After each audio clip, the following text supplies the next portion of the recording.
Bonjour et bienvenue chers Alformers dans cette vidéo de mise en situation, ou plutôt un état des lieux en matière de cybersécurité. Au niveau de cette vidéo, nous allons pouvoir découvrir un ensemble d'éléments. Tout d'abord, commençons par une petite introduction générale, suivie par l'objectif même de la sécurité informatique. On découvrira ensuite les différents types de menaces, choses qu'on va pouvoir détailler au niveau des prochaines vidéos. Nous discuterons aussi du triangle d'or, où entre autres les éléments de base nécessaires au sein d'un système d'information donc pour assurer un niveau minimal de sécurité. Nous discuterons aussi de la cause des vulnérabilités et des ransomware, sans oublier une vue générale sur les différentes menaces qui pèsent sur nous, c'est-à-dire la découverte de nos adversaires. Internet représente aujourd'hui un élément qui est accessible ou un réseau qui est accessible à tous et de manière extrêmement facile. De ce fait, tout type d'information vont pouvoir être transférées au niveau de ce réseau. La problématique est à la base, ou elle vient à la base de cette interconnexion au sein des réseaux, constituant cette toile qui est la toile d'Internet. Effectivement, il n'y a pas eu de prise en considération de la sécurité dès la conception de ce réseau, et du coup nous nous retrouvons avec plusieurs vulnérabilités au sein même de ce réseau. Et cette démocratisation, ou c'est cette démocratisation qui est qui a été effectuée de manière extrêmement rapide, et ce manque de sensibilisation des différents utilisateurs et un manque de sécurité dès la conception de ces réseaux, qui y a fait tout simplement d'Internet un immense terrain de chasse pour n'importe quel type de cybercriminel. Donc effectivement, Internet, avant ou à la base, était un réseau utopique, entre parenthèses, qui a été créé pour le partage de l'information. Et donc, dans un but et un objectif utopique en quelque sorte. Malheureusement, cet espace de liberté d'expression et de partage d'informations s'est ensuite transformé en un supermarché virtuel et ainsi représente aujourd'hui un immense terrain de chasse pour tout pirate, quel qu'il soit. Et le fait qu'Internet ne dispose pas de loi n'a fait qu'empirer les choses. Sans oublier qu'aujourd'hui, les entreprises ou les systèmes d'information des entreprises représentent un élément clé dans leur activité, et donc leur disponibilité, c'est-à-dire la disponibilité de ces systèmes d'information, dépend étroitement de la disponibilité du réseau de l'entreprise. On est donc obligé de pouvoir préserver la confidentialité, la disponibilité, mais aussi l'intégrité des données qui vont pouvoir être transmises au sein du réseau, que ce soit le réseau interne de l'organisme ou encore à travers Internet en créant des canaux sécurisés. Et c'est ces éléments-là, c'est-à-dire la confidentialité, l'intégrité et la disponibilité, qui vont représenter les éléments clés, mais aussi le besoin minimal en termes de cybersécurité au niveau des organismes. Bien sûr, vous pouvez trouver un troisième point qui va représenter la traçabilité, mais nous n'allons pas l'intégrer puisqu'il ne fait pas partie des éléments de base au sein de la sécurité des systèmes d'information, mais va pouvoir être rajouté une fois que ces trois éléments seront établis et mis en place. L'intégrité consiste tout simplement à ce que la donnée ne soit pas altérée par rapport ou pendant qu'elle va être transférée au destinataire. La disponibilité, tout simplement, va consister à pouvoir rendre notre système d'information accessible, plus précisément ces services qui vont être accessibles, à chaque fois que les différents utilisateurs en ont besoin. Avec bien sûr un temps d'interruption acceptable, entre parenthèses, selon donc l'organisme et les besoins de l'organisme par rapport au système d'information bien sûr, mais généralement les services devront être accessibles 24 heures sur 24 et 7 jours sur 7, sauf en cas de maintenance, en cas de migration ou autre. Donc ces éléments bien sûr nous allons discuter ou nous allons pouvoir les détailler prochainement.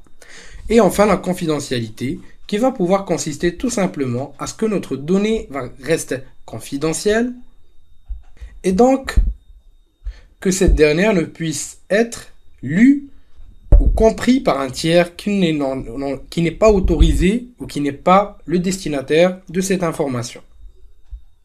C'est-à-dire qu'on va essayer de pouvoir maintenir le secret de l'information et faire en sorte que même si un tiers arrive à récupérer cette information lors de son passage au niveau d'un canal de transmission, car on sait tous que n'importe quelle information dans n'importe quel réseau peut être interceptée. Donc ce tiers malveillant, entre parenthèses, ou cet attaquant malveillant, ne puisse comprendre le contenu de ce message. Tous ces éléments vont pouvoir avoir pour objectif différents points pour répondre à la question pourquoi en fait la sécurité, qui peuvent être améliorer l'image et la crédibilité de l'entreprise. Donc effectivement, si un organisme va pouvoir se faire pirater à chaque fois ou possède des brèches qui vont pouvoir tout simplement être assez conséquentes, même si bien sûr tout le monde va pouvoir se faire pirater, il n'y a pas de sécurité à 100%, ça c'est un mythe, ça ne sera jamais le cas, mais au moins présenter et disposer d'éléments de base en matière de cybersécurité pour se protéger, en ayant des exigences qui sont relatives au contexte de l'organisme. C'est-à-dire qu'il faudra respecter la qualité tout en ayant des exigences de sécurité convenables à la situation de l'organisme et avec son niveau de confidentialité et le type de services qui vont pouvoir être offerts. On a aussi la possibilité on possède aussi donc comme objectif la prévention des incidents de sécurité, touchant notamment la confidentialité, l'intégrité ou la disponibilité de l'organisme, de se protéger contre les poursuites judiciaires ou d'éventuelles sanctions, par exemple par l'INCNIL, par rapport donc au cadre juridique aujourd'hui par rapport aux lois on a donc cette nouvelle loi qui est l'RGPD, qui a changé beaucoup de choses et j'en suis heureux personnellement parce que ça va vraiment donner donner déjà plus de pouvoir à l'utilisateur, donc par rapport à ses données, par rapport à son droit de vie privée et donc à sa confidentialité, mais aussi ça va permettre d'obliger les entreprises et les organismes de manière générale à disposer d'un minimum de sécurité au niveau de leur système d'information. Ça peut être aussi bien sûr de se protéger ou protéger la propriété intellectuelle. Sans oublier que pour les gouvernements, l'objectif sera de pouvoir protéger les secrets nationaux. Bien sûr, cette liste n'est pas exhaustive et nous pourrons éventuellement avoir d'autres éléments à rajouter. Mais donc j'ai essayé de pouvoir concentrer un maximum d'informations dans le slide. Et donc je répète encore une fois que ce n'est pas une liste exhaustive et que nous pouvons avoir différents autres objectifs par rapport à la mise en place de mesures de sécurité. Et chaque type de menace va donc appartenir seulement à une des 4 catégories suivantes ou par rapport à l'un des types de menaces suivantes. Ça peut soit être de l'interruption, de l'interception, de la modification ou de l'insertion. L'interruption, par exemple, qui va toucher à la disponibilité d'un système d'information et qui va toucher, par exemple, au niveau du triangle d'or, donc la disponibilité de l'organisme, via, par exemple, des attaques par déni de service distribué. L'interception, par exemple, représente du sniffing, par exemple, en interceptant des paquets qui vont être échangés au sein d'un réseau. Et la modification et l'insertion, donc c'est clair que ça va toucher l'intégrité des données. Soit en modifiant le contenu d'un paquet, par exemple, avant qu'il ne soit reçu par un utilisateur, ou bien en insérant des informations dans une base de données, ou bien sûr d'autres éléments qu'on pourra découvrir au fur et à mesure ensemble. Bien sûr, tous ces éléments et toutes ces problématiques sont relatives à des vulnérabilités qui vont représenter, comme on a pu le voir au niveau des terminologies, des faiblesses, que ce soit au niveau des réseaux informatiques, des applications, de manière physique ou autre, donc ces détails qu'on a pu déjà discuter au préalable. Leurs causes sont multiples, nous retrouvons notamment le numéro 1 qui représente les défauts de configuration, les privilèges administrateurs ou privilèges élevés de manière générale qui vont pouvoir être octroyés directement. Donc généralement les administrateurs oublient qu'ils doivent tout simplement donner ces privilèges vraiment de manière très granulaire et après une étude, c'est-à-dire qu'il ne faut jamais donner plus de privilèges à un utilisateur que ce dont il a besoin. Donc nous nous retrouvons ici devant une problématique de gestion de privilèges. Donc ça, on va pouvoir aussi le traiter dans d'autres formations par la suite. Sans oublier aussi les mots de passe administrateurs triviaux qui sont largement utilisés au niveau des organismes. Que ce soit dans les petits, moyens ou grands comptes, nous retrouvons beaucoup ce type d'éléments dans des pentests qu'on a pu effectuer au préalable. Sans oublier les relations de confiance entre réseaux qui jouent un effet boule de neige ou un effet domino une fois qu'un élément au sein de ces réseaux va être compromis. Et donc ce cas est aussi très récurrent au niveau surtout des grands organismes qui ont besoin de pouvoir communiquer entre différents sites.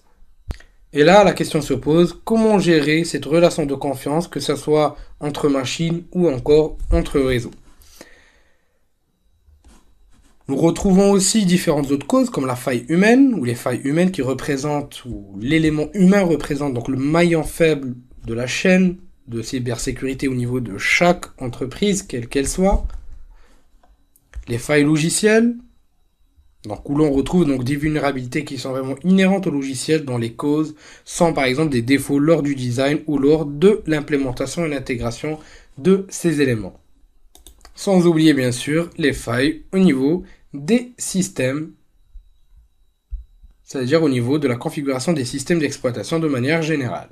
Et nous allons donc faire un point par rapport à une des menaces les plus critiques qu'a connu dernièrement le monde de la cybersécurité, donc qui est en fait ou qui représente les ransomware, représentant ainsi un des fléaux les plus critiques au niveau de la cybersécurité, sans oublier en fait que c'est aussi un petit peu positif parce que ça a fait un petit peu bouger les gens ou le marché de la cybersécurité et ça a fait prendre conscience les utilisateurs qu'ils ne sont pas en sécurité.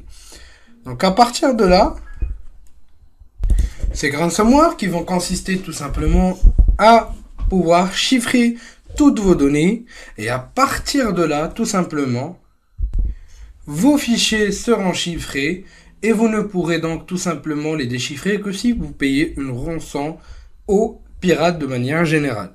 Et généralement, même si vous payez, c'est pas toujours le cas en fait où vous aurez la clé pour déchiffrer vos mots de passe, vos fichiers. Et généralement, on vous demande beaucoup plus d'argent. Donc à 50% des cas, vos données, vous ne pourrez donc pas les récupérer. Donc bien sûr, il existe aussi différentes solutions pour donc pouvoir récupérer vos données.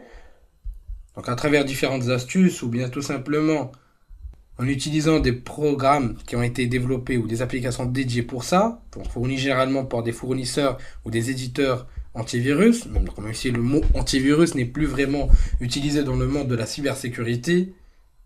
Et bien sûr, on a différents vecteurs d'infection qui peuvent être un mail, qui peuvent être une vulnérabilité applicative. Donc, par exemple, ce qu'on avait retrouvé au niveau du service de partage Samba, au niveau donc de la vulnérabilité, donc où les ransomware exploitant la vulnérabilité Eternal Low, donc qui consiste tout simplement à pouvoir exploiter une vulnérabilité dans le service de partage Samba, donc le SMB, au niveau des machines Windows, donc la version 1 plus précisément, qui a été fuité ou l'exploit a été fuité par rapport aux fichiers qui ont été volés avec Question Group et donc exposés par des shadow brokers sur Internet, chose qui a été exploitée par des entités malveillantes.